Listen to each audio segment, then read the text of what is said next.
and welcome back to the channel. If you're new here, my name is Kaylee, and on this channel I cover all things true crime, travel, lifestyle, and just generalized vlogs. But today you've stumbled across the true crime section of the channel. Now I just want to give a warning, true crime videos and true crime cases are most certainly not suitable for everybody, and if you think that the contents of today's video might offend you, I would highly recommend you jump to another one on the channel. I'm sure there'll be something here that you will enjoy. I'd also like to say a big thank you to everyone who has recently hit that subscribe button. It most certainly does help the channel grow, and also jumped over to the Instagram channel and followed along there. That's where I am most active, sort of everyday-ish conversation-wise, not just true crime. But so if you've jumped over to that, thank you for joining into that little social media pool as well.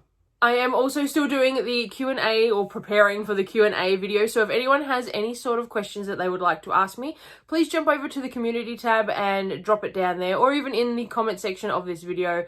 That video will be coming out shortly. I've had some really fun ones in regards to the true crime videos, and some that I just didn't think anyone would ask, but that video is actually going to be some fun and does involve true crime, so I'm not sure what day it will come out, but it's on its way. After saying all that, I'm going to jump straight into today's case, which is another unsolved case, and it is that of Krystal Fraser, who disappeared in 2009. Krystal Fraser was born on the 18th of August 1985 to Karen and Neil Fraser. She was one of 3 children, and in the early 1990s, the Fraser family moved to the small country town of Pyramid Hills, which is about 90 kilometres north of Bendigo in Victoria.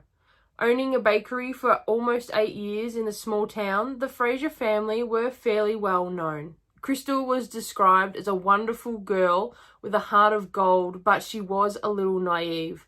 When she was born, Krystal had a bleed on the brain, which did result in a very slight intellectual disability. Now, this by no means meant that she couldn't look after herself. She was able to complete Year 12 and live a normal life. Krystal's sister Chantal did state on social media that Krystal was in fact very clever. She did complete Year 12 in mainstream schooling, however she was a little socially awkward and definitely quirky.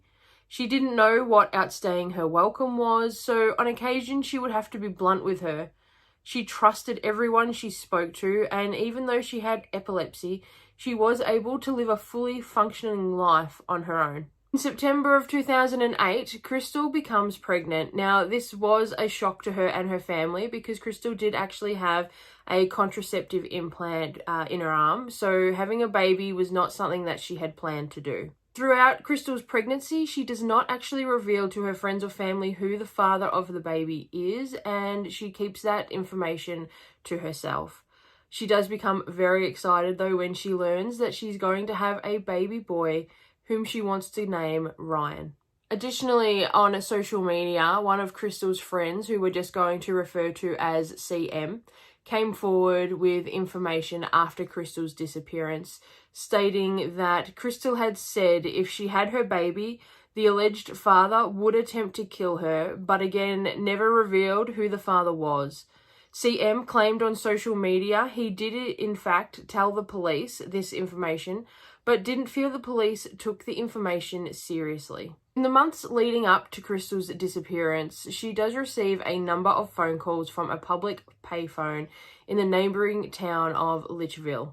The caller to this day is still unknown. On the 20th of June 2009, Krystal is actually in the Bendigo hospital. She had been experiencing false labour pains and had been rushed in by ambulance. At this point in time, Krystal was full term for her pregnancy, and it was only going to be a few more days before she was actually induced to have her baby. But again, later that day, on the 20th of June 2009, Krystal receives a phone call from the payphone in Litchfield. It's believed that whoever called Krystal told her of a party that was happening and insisted that she come later that night.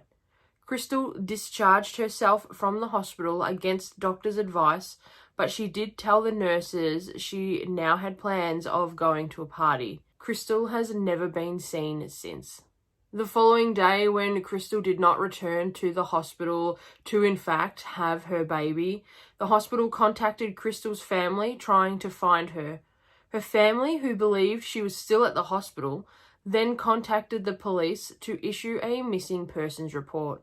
Krystal would be in contact with her family and friends multiple times a day, generally with her mobile phone. She would often be scrolling through the internet. So when her friends and family were trying to ring her to find out where she was and she wasn't answering and then wasn't returning calls, her family most certainly knew something had terribly gone wrong. During the police investigation, it was noted that Krystal's telephone did in fact pin off the cell phone tower in Litchfield at 2:49 a.m. on the 21st of June, meaning once she left the hospital, she had somehow been able to get the almost 30-kilometer distance to the neighbouring town. Krystal didn't drive, so police believe she was either catching the train or someone has driven her to the town. Police have also never been able to confirm that there was in fact a party in this neighbouring town. Now, this town only had a population of about 600 people, so if there was a party, the police most certainly would have been able to find someone to confirm it or say, yeah, there was a party, it was at such and such's house. But nobody has ever come forward with any of this information. From the night of Krystal's disappearance, the public payphone in Litchfield has never tried to call Krystal's mobile since. Krystal's mobile has also never been found. In late 2009, the police do receive a tip-off and it leads to a search of a neighbouring property. Unfortunately, nothing comes from this search and Krystal is still missing. 3 years later, in June of 2012, a $100,000 reward is offered to anyone with information in regards to Krystal's whereabouts or with information on what happened to her.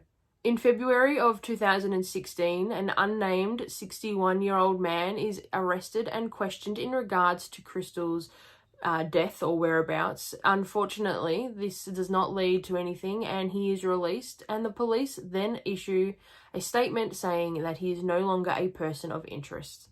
In July of 2019, the reward for information is then raised to $1 million. Unfortunately, no one is still coming forward with any information. The latest information about Krystal actually now comes from a retired police detective.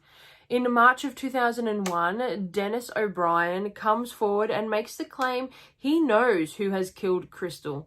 A news article revealed O'Brien has been conducting his own investigation and will be releasing a book called Krystal's Secret, which names a drug dealer who he believes is responsible, a man who is still currently living in that region. O'Brien claims in this news article that he believes the murderer murdered Krystal to try and keep the child's identity a secret.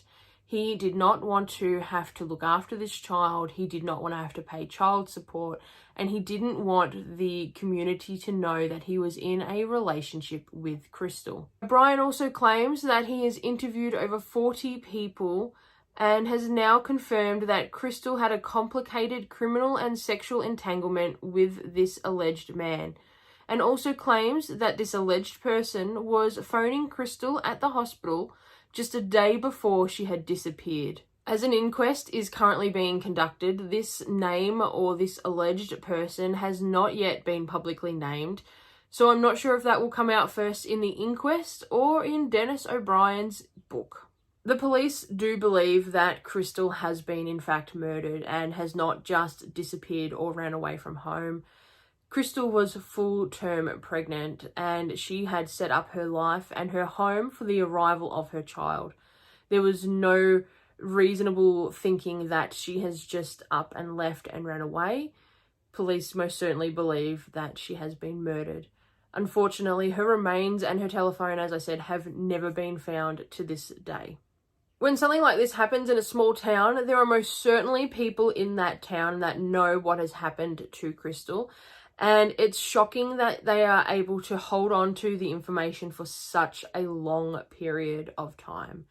If you are one of those people, I would highly suggest you come forth quickly, because it seems that the police are most certainly going to have a suspect, and there are people talking in interviews to retired police detectives. If you would like to claim any of that money, I would suggest you come forward as quickly as possible with your information before it's too late and you're just like nothing. Like, you are just able to claim nothing, and you will have that guilt written on your conscience for the rest of your life. Now, I'm not suggesting by any means that whoever murdered Krystal will watch this video, but like I said, in a small town where we all know how small towns work, somebody most certainly knows something, and it may be a little piece of information that you think is not important, but it could be the link between A and B, and it could really throw the case open. It would give Krystal's family the closure that they deserve.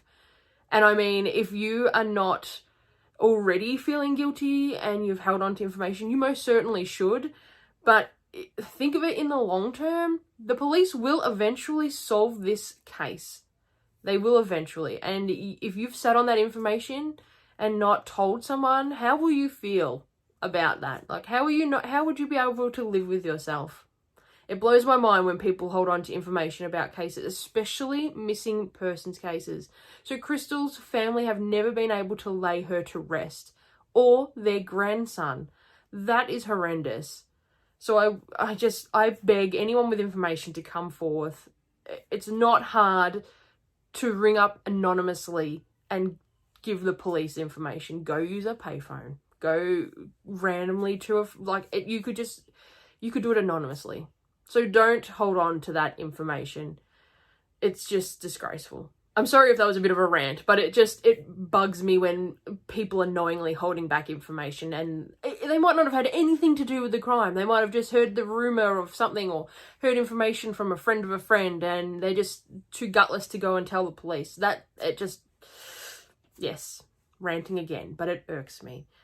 Missing persons cases, especially something like this, where the family are looking for Krystal. They want to lay her to rest.